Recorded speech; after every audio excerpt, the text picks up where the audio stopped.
I've always had this feeling that I'll never be enough. All his life, Dustin Stradley struggled to find acceptance. It started when he was 8, after his parents divorced, and Dustin thought it was his fault. I felt guilty, as if I was letting one or the other down. I so badly just wanted my family to be together. So from that point on, I wanted to please everyone around me. Before the divorce, they had gone to church as a family. Now, living with his mom and seeing his dad on weekends, Dustin went less often. Not that it mattered. He'd always seen Christianity as just a list of rules he had to follow. In order to have a relationship with this God that everyone talked about, you have to meet certain requirements. Anytime I did something wrong, a Christian had something to say about it. And that was my experience with who God was. He was just mad at me all the time. Eventually, he stopped going altogether, drifting through his teen years, bouncing from group to group, trying his best to make friends. I was trying to please anyone and everyone, and in the process, just trying to figure out, like, do I fit in anywhere? By high school, he had found one key to fitting in was partying. So I started to drink, and I was on the wild side. I would drink harder than most people, and most found it humorous, and I was the life of the party. Then at college, Dustin partied even more. He was arrested on a DUI charge his freshman year, but that didn't keep him from drinking. In fact, it got worse. I almost flunked out of college, just reinforced these feelings of I'm not good enough. I'm not worthy. Now Dustin was out drinking every night. Some mornings he couldn't remember how he got home. It scared him, and every time he swore he'd stop drinking. But I would turn back to the bottle pretty quickly and start drinking again to numb that and forget about that. I didn't want to process those feelings. Then one morning in 2009, while still in college, he woke up in jail. I wasn't just in a drunk tank. I was in an orange jumpsuit, locked in a cell, laying on the floor, and not knowing where I was or how I got there. Later that day, he was released on bail. After he got home, Dustin took a long look in the mirror. I was disgusted with what I saw.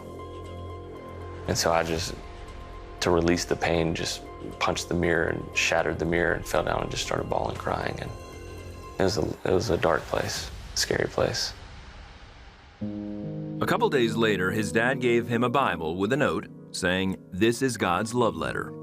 While Dustin still didn't believe God could love him, he hoped it could be true.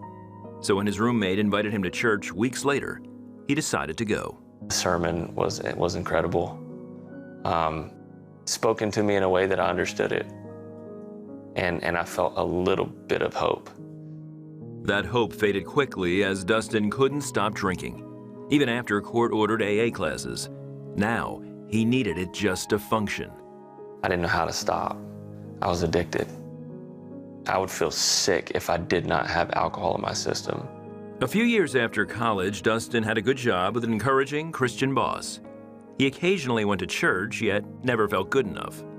Then finally, in January 2012, during a revival at his church, I realized God loved me, period. Even though I did all these things, God loves me exactly like I am. And he wants to have a relationship with me now, exactly like I am.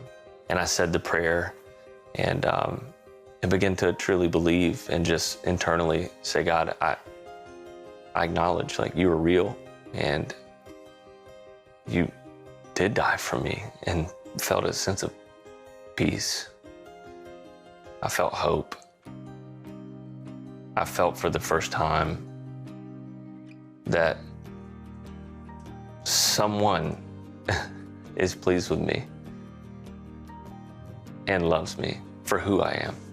From that point on, Dustin stopped trying to fight his addiction on his own and surrendered it to God.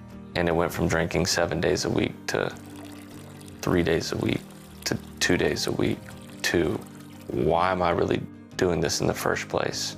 I felt conviction now. I didn't know what it was. I just knew that it wasn't guilt. I just felt like like God was saying, I love you. Like, I've got something better in store for you. I've been sober for 8 years now, and God has completely removed that desire. Now he was at church every chance he got, and today he's the campus pastor. Dustin says his greatest joy is seeing people experience the same unconditional love he did.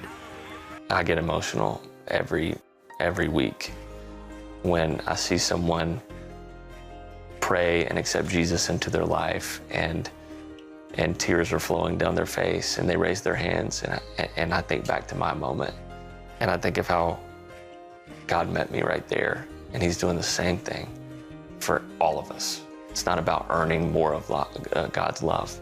He loves you right now exactly like you are.